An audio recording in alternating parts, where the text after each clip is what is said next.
Hola a todos, bienvenidos a Filosofía de Películas, yo soy Oscar.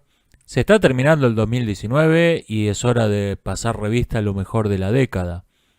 Y realmente lo más interesante para comentar de esta lista es lo que me costó hacerla, lo difícil que fue rescatar 10 películas de toda una década, una película por año, que sean algo más que películas de 3 estrellas de 5.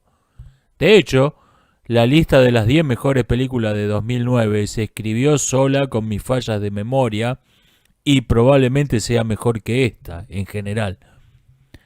He notado que se da un fenómeno curioso. El público ya ha aceptado que todo lo que se va a estrenar en el cine es una basura y simplemente bajó la vara de sus expectativas. Películas como La Mujer Maravilla, son tratadas como si fuesen obras maestras solo porque no son una completa basura. Por ejemplo, lo que ocurrió con Toy Story 4, una película a la que yo le di una reseña positiva diciendo que era una película que se dejaba ver. Y me llamó la atención encontrarme con muchas reseñas muy favorables, de gente que parecía emocionada hasta las lágrimas con esta película, a la vez que señalaba que no estaba a la altura de ninguna de las tres previas. A ver, ¿por qué? ¿Por qué esos elogios por una película que vendría a ser el equivalente de Indiana Jones y El Reino de la Calavera de Cristal? Por lo pronto, a mí me parece una película superior que Indiana Jones y El Templo de la Perdición. En cambio, Toy Story 4, todo el mundo la colocaba como la peor de la saga y a la vez se deshacían en elogio por esa película.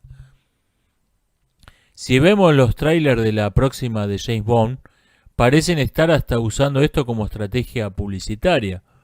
Primero hicieron circular un montón de rumores según los cuales iba a ser esta película la nueva Ghostbusters 2016.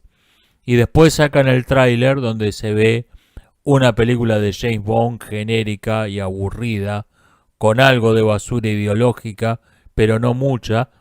Y entonces mucha gente empieza a decir, esto es una maravilla, hay que ir a verla, porque contiene muy poca basura ideológica, no insulta al público y por ahí hasta sea un poco entretenida. Lo cual es más o menos como decir que un restaurante es excelente porque muy poca gente muere de botulismo después de comer ahí. Han puesto la vara muy baja y se genera entusiasmo por próximos estrenos, no porque se vean interesantes, sino porque no se ven tan mal como todo el resto, no se ven tan mal como uno esperaba. Las típicas películas sobre el héroe de algún éxito masivo de hace 20 o 30 años, ahora viejo y gordo, que vuelve a la acción por última vez para arreglar algún problema que le apareció. Películas que hasta la década pasada eran películas solo aptas para fans, básicamente un cameo homenaje de hora y media, han pasado a ser los acontecimientos cinematográficos del año. En fin, vamos a repasar lo mejor de la peor década de la historia del cine. 10. Life of Pi. Se pueden criticar muchas cosas de La vida de Pi, pero no se puede negar que es una película hecha de modo apasionado. El film superó el presupuesto máximo que se habían fijado, que era el presupuesto máximo aceptable para un film de Mumbai. Solo si era un éxito mundial podían recuperar lo invertido. Esto ya de por sí era ambicioso, pero al hacer las primeras pruebas de pantalla, el público odió los malos efectos especiales. Así que volvieron a filmar esas escenas, subcontratando a un estudio de Hollywood y tercerizaron las escenas que requerían un CGI muy cuidado. El film fue un éxito, pero había costado tan caro que literalmente llevó a la quiebra al estudio que lo produjo. Los realizadores dijeron en una entrevista que no se arrepienten, que lo importante es que mucha gente amó su película. Y La vida de Pi tuvo reseñas mixtas y personalmente me provoca sentimientos mixtos. Pero gente que ama filmar películas y se funde por filmar películas siempre merece estar entre lo mejor de una década. 9. The Social Network, la última película buena de David Fincher. Intitulada Facebook, título que Facebook no permitió, esta película cuenta la creación de una corporación internacional prácticamente de la nada, basada en la sorpresiva viralidad de un sitio web ilegal creado por un estudiante de Harvard borracho. El tema de la alienación en las grandes ciudades modernas es una constante en toda la obra de Fincher. Véase Panic Room, Zodiac y sobre todo El Club de la Pelea. The Social Network no es la excepción. Se centra en la llamada economía de la información, que produce al mismo tiempo fortunas obscenas, fortunas sin precedentes históricos. De Nerón se decía que una vez se hizo preparar una fuente de mejilla de faisán como cena. Mark Zuckerberg podría usar eso como alimento balanceado para sus perros todos los días.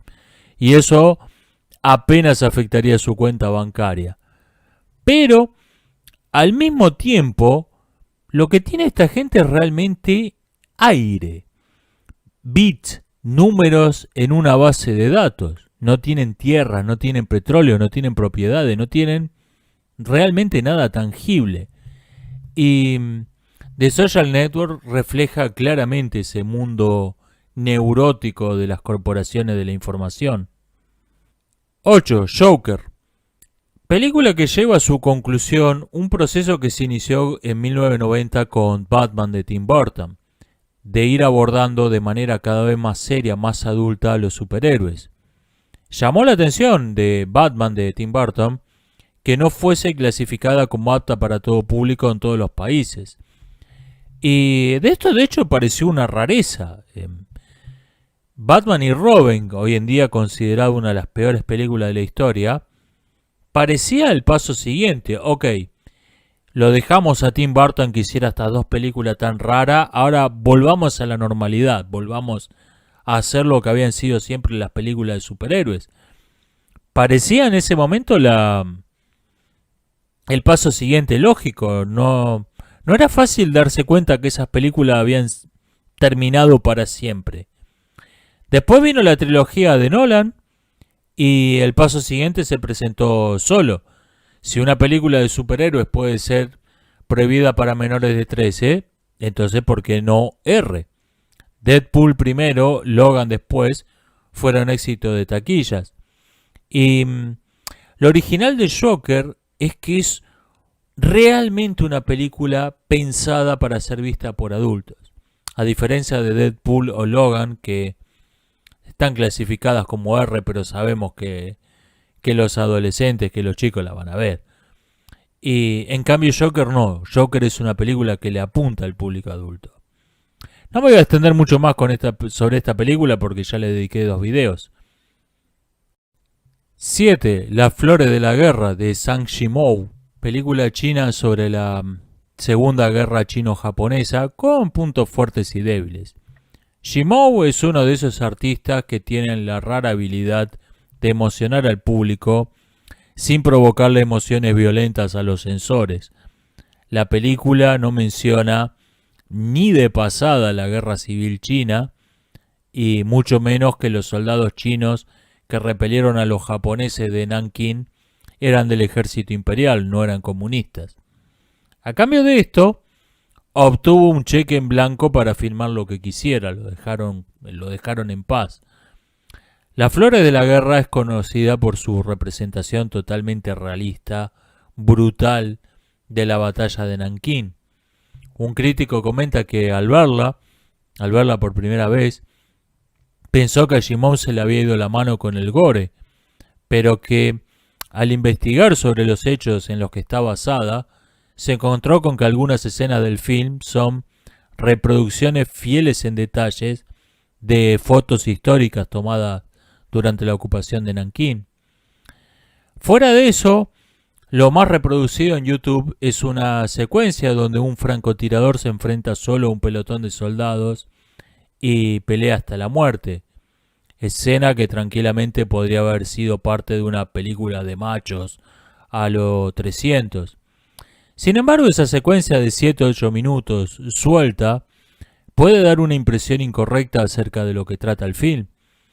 Las Flores de la Guerra toca el tema de todas las formas del heroísmo, algo que el director ya había tocado de modo mucho más fantasioso y amable, precisamente en Héroe. El guerrero de élite que se niega a retirarse sabiendo que va a morir y resiste hasta el final es solo una de tantas formas en que se manifiesta el heroísmo.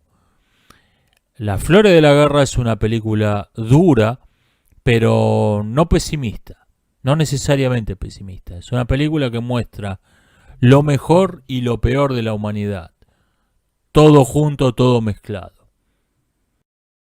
6. Blade Runner 2049, película que merece un lugar en este top por el solo hecho de ser la primera película de ciencia ficción en los últimos 35 años que no intenta parecerse a Blade Runner. Sí, como dijo alguien, la historia de la filosofía se compone de Platón y de un montón de notas a pie de página.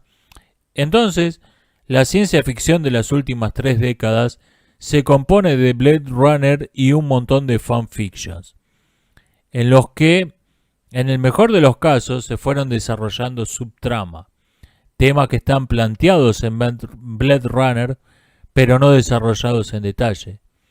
Y en el peor de los casos, y en el caso más frecuente, repitiendo los mismos tópicos, los mismos mensajes de Blade Runner, pero sin tenerle respeto ni fe al público, haciendo esos mensajes cada vez más obvios, cada vez más fáciles para que lo pueda entender cualquiera. Suspect? How can it not know what it is? You play beautifully. Incluso he soñado también. Los seres humanos sueñan, robot. Incluso los perros sueñan, pero tú no, tú solo eres una máquina. Una imitación de la vida. El hombre del sueño eres tú. ¿Por qué lo dice? ¿Eso sería lo normal? Cualquier cosa es normal para alguien en tu situación. Gracias. Ha dicho alguien, no algo. Producida por Halcón Entertainment, un sello al que le gusta apostar fuerte, y 2x3 terminan en la casa de empeños. En esta ocasión le fue bien. Le dieron plena libertad al director Denis Villeneuve y no tuvieron ninguna red de seguridad, ni basura políticamente correcta para que los medios le hagan publicidad gratis, ni apelaciones baratas a la nostalgia. Los personajes de la primera película reaparecen cuando y porque los requiere la trama, no para hacer fanservice. Blade Runner 2049 se lanzó de lleno, a todo o nada, a hacer lo que tenía que ser, la segunda parte de uno de los 10 mejores films de ciencia ficción de todos los tiempos, y el resultado fue realmente digno. El fuerte de esta película son sin duda los efectos especiales. Steven Spielberg filmó Jurassic Park usando una técnica única o casi única llamada Go Motion. El Go Motion consiste en filmar una escena primero en stop motion para después replicarla con CGI. La razón por la que esta técnica no fue nunca muy popular es obvia. Nadie entendió qué sentido tenía esa redundancia, que aumentaba los costos de la película y demoraba su producción. Pero lo cierto es que el Go Motion tiene mucho sentido. Al ser creada cada secuencia primero con stop motion, se ve familiar, se ve como estamos acostumbrados a que se vea una película de dinosaurios. Y el CGI lo que hace es que se vea mejor. Bueno, Blade Runner 2049 llevó este mismo principio hasta sus últimas consecuencias. Lo aplicó a toda técnica de efectos especiales clásica que existe desde el cine mudo y que hemos visto 1000 veces. CGI imitando stop motion. CGI imitando animatrónicos, CGI imitando doble exposición, CGI imitando miniaturas colgantes, la técnica con la que se hizo el Coliseo Romano en Ben-Hur, CGI imitando marionetas, recuérdese Ve Invasión Extraterrestre, por ejemplo, CGI imitando pintura sobre vidrio, técnica muy usada, entre otras, en Blade Runner, además de la Guerra de las Galaxias, largos etcétera. CGI imitando perspectiva forzada, etc. Se ve extraordinariamente bien. Es una pena que todos estos logros técnicos no estén al servicio de un guión más interesante. Tampoco está tan mal, pero no está a la altura del resto de las otras cualidades de la película. De hecho, creo que no incluyo esta película en el podio por un solo motivo, por dos motivos en realidad.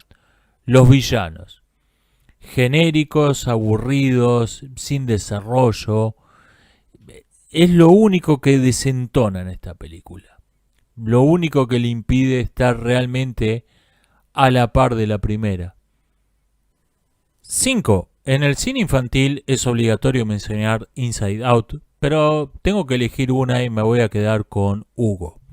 Cuenta la leyenda que La invención de Hugo Cabret era el libro favorito de la nieta de Martin Scorsese, de 7 años de edad, quien en una reunión familiar se lo dio a su abuelo, le pidió que le filmase una película sobre ese libro. Hugo no es perfecta quizás, pero sentimos que detrás de esta película no hay una oficina de marketing tratando de definir un target y discutiendo a ver cómo pueden apuntarle a él. Hay un cineasta semi-retirado con un baúl lleno de Oscars en el ático contándole un cuento a su nieta. Se nota esto en el hecho, por ejemplo, de que no hay nada romántico entre Hugo e Isabelle. Si la película hubiese sido filmada por Disney, tendríamos una oficina de marketing discutiendo días enteros cuántas más entradas van a vender si meten una historia de amor en la película, aunque no venga a cuento de nada. Hugo es una película hecha con cariño. Cariño por la destinataria primaria del film y cariño por el cine. Y las dos cosas se notan. 4. Gravity de Alfonso Cuarón tiene algo que un film de ciencia ficción necesita de modo imprescindible y que sin embargo le suele faltar: imaginación poética. Alfonso Cuarón escribió el guión de este film con su hermano sin saber que iba a ser él mismo quien lo iba a dirigir, por lo que el guión está lleno de indicaciones acerca de lo que significan muchas de las escenas, por si el director de la película, fuera quien fuera, no lo captaban. De modo que más que un guión parece un libro de poesía. Cada escena tiene un sentido literal, narrando una historia entretenida llena de acción, y además lo bueno, si breve, 2 veces bueno. Gravity dura menos de hora y media, si no contamos los títulos, por lo que técnicamente ni siquiera es un largometraje. Y tiene también un sentido alegórico, un sentido metafórico. Ok, los últimos 6 años Cuarón no ha hecho nada interesante, pero no olvidemos que sigue siendo uno de los mejores directores de cine en actividad, como lo demostró claramente con esta película. 3. Rush de Ron Howard. Filmada con un presupuesto de $38 millones, lo cual la convierte en la película austríaca más cara de la historia. Las películas sobre deporte suelen ser de una superficialidad insoportable. Sin embargo, cada tanto aparece alguna que cuente una historia interesante. Rush se suma a ese selecto club formado por Rocky, Carros de Fuego y unas pocas más. Rush, como la película suiza Jugadas Peligrosas, se centra en la rivalidad deportiva entre dos hombres, terminando estos por organizar toda su vida en torno a su competencia. Sin embargo, mientras que Jugadas Peligrosas, basada en la historia real del match por el título del mundo de ajedrez entre Anatoly Karpov y Víctor Korchnoi, aunque la trama y los personajes son ficticios, Jugadas peligrosas, decía, se centraban en el aspecto negativo de ese comportamiento, en sus aspectos indudablemente patológicos, mientras que Rush señala sus aspectos positivos. Como dice Niki Lauda en el film, lo útil que es tener enemigos. Lo que puede destruir un hombre, llevarlo a la locura o a la muerte, también puede hacer que se levante de entre los muertos alguien que, desde cualquier punto de vista razonable, no debería haber sobrevivido a una situación. 2. El Cisne Negro. Darren Aronofsky ha dirigido solo 7 largometrajes en más de 20 años, lo que hace un promedio de una película cada 3 años. Esto se debe tanto a su perfeccionismo, a la gran cantidad de proyectos que analiza antes de decidirse a filmar una película, y también porque suele tener más ambiciones que presupuesto. Sus films, sin embargo, suelen tener unos elencos envidiables que actúan por cachés simbólicos o casi simbólicos, atraídos por el prestigio del director. En su film anterior, El Luchador, por ejemplo, Mickey Rourke actuó gratis, y hay quien dice que hasta pagó, y Evan Rachel Wood cobró un caché simbólico de $10.000.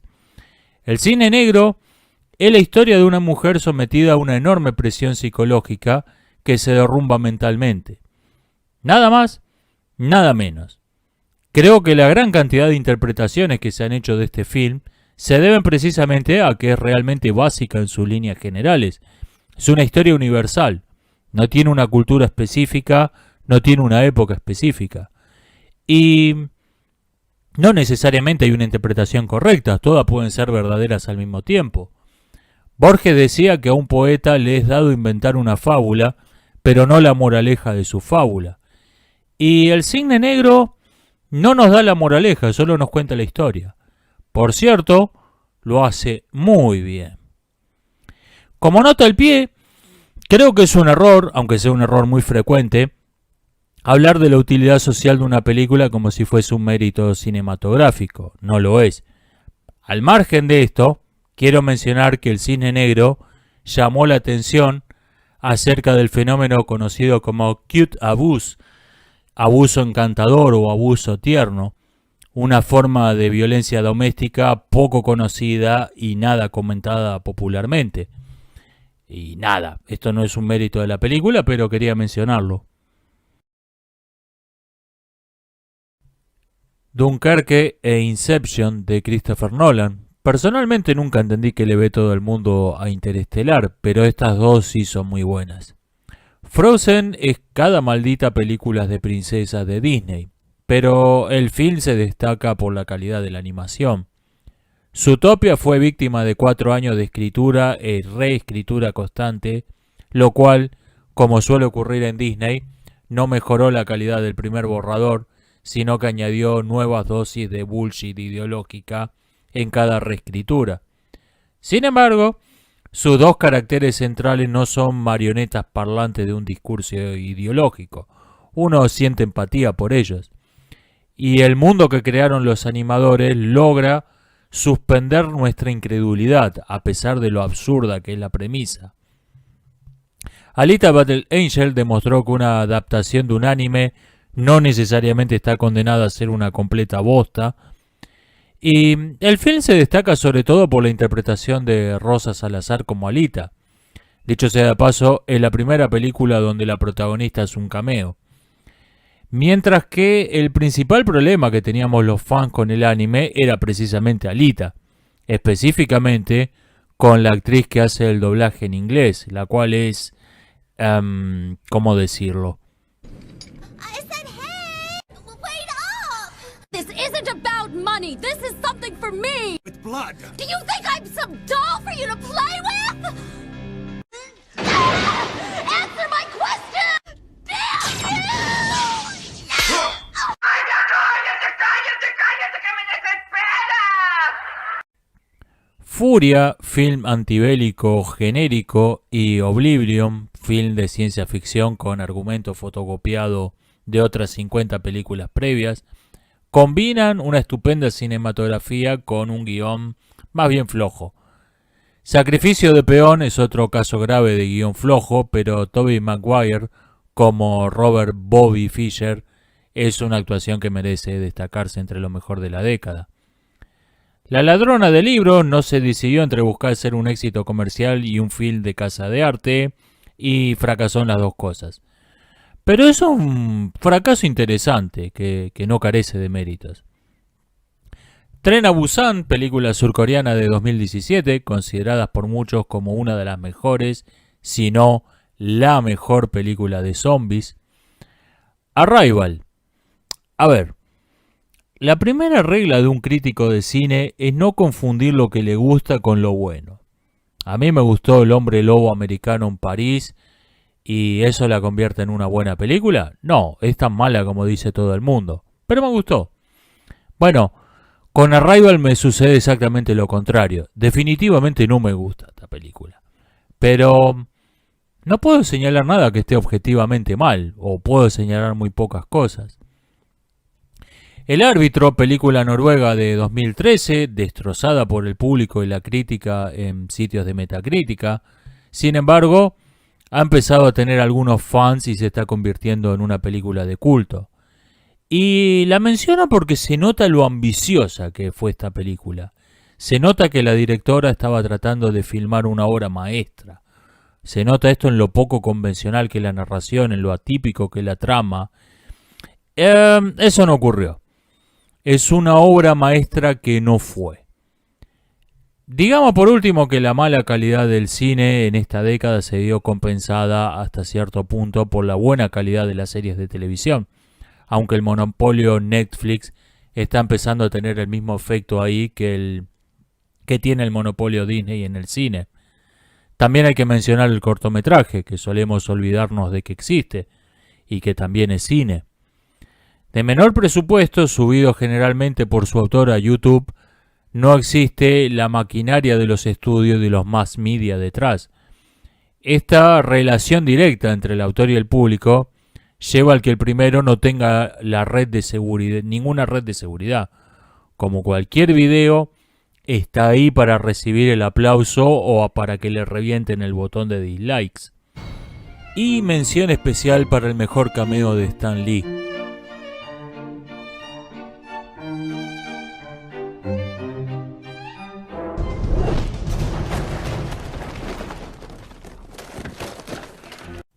Antes de pasar al puesto número 1, quiero mencionar que cambié varias veces el orden de estos films, que cualquiera de las tres del podio podría haber quedado en el número 1 o incluso alguna otra. Si ya de por sí los tops son algo trivial, estos primeros puestos deben tomarse como puestos de modo casi aleatorio. Ahora sí, al grano. En mi opinión, Ex Machina no trata realmente de la inteligencia artificial, sino de la ilusión de conocimiento acerca de la inteligencia artificial. En un experimento real digo, se expuso una serie de voluntarios reiteradamente a la frase la temperatura corporal de un pollo. Eso solo, la temperatura corporal de un pollo.